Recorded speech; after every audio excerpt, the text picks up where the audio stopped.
उसके बाद है सबसेट। तो सबसेट क्या होता है? एक होता है सेट, एक होता है सबसेट।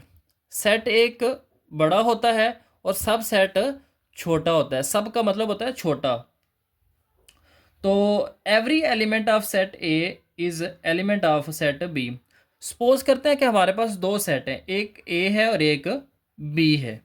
अगर ए का हर एलिमेंट सेट बी के अंदर मौजूद हो, ए सेट का हर एक एलिमेंट सेट बी के अंदर भी बी के अंदर मौजूद हो, तो हम कहते हैं कि ए जो है ये सबसेट है बी का।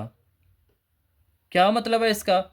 यहाँ पे एक सेट लिखा हुआ है ए कोमा बी, तो यहाँ पे हमने इसके सबसेट्स बनाने हैं। तो कैसे बनाएंगे देखें।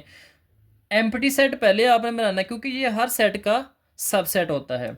एम्प्टी सेट बनाना है, उसके बाद आपने दो एलिमेंट्स हैं तो दोनों के अलग अलग सेट बनाने हैं, यानी ए का एक अलग सेट बन जाएगा और बी का एक अलग सेट बन जाएगा। जब ये पैटर्न ख़त्म हो जाएगा यानी वन वन वाला, तो उसके बाद आपने दो दो वाला बनाना है। तो दो वाला सिर्फ एक ही बनेगा, ए और बी। अब इसके अंदर बच्चों आपने याद रखना है, ये जो सेट हैं, ये जो सेट तीन, ये है प्रॉपर सबसेट्स। कौन से हैं? Proper subset.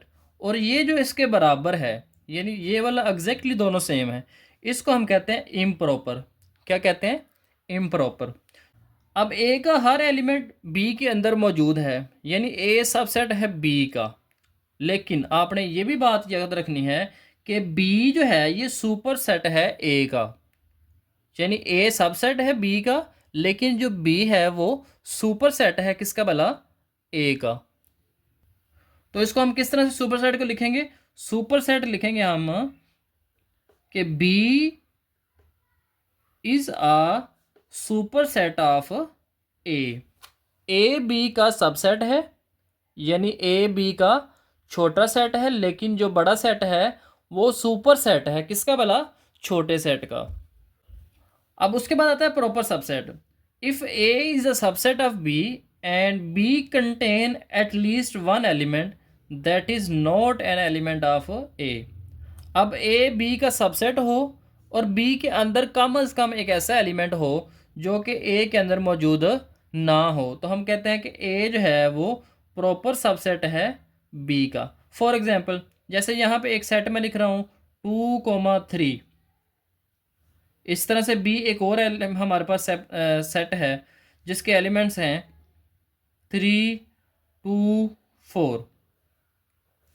अब यहाँ पे देखें, ए का हर एलिमेंट बी के अंदर मौजूद है, लेकिन बी के अंदर एक ऐसा एलिमेंट है जो ए के अंदर मौजूद नहीं है। तो इस केस में हम कहते हैं कि ए जो है ये प्रॉपर सबसेट है किसका? बी का। इसी तरह से बात करते हैं इम्प्रॉपर सबसेट की।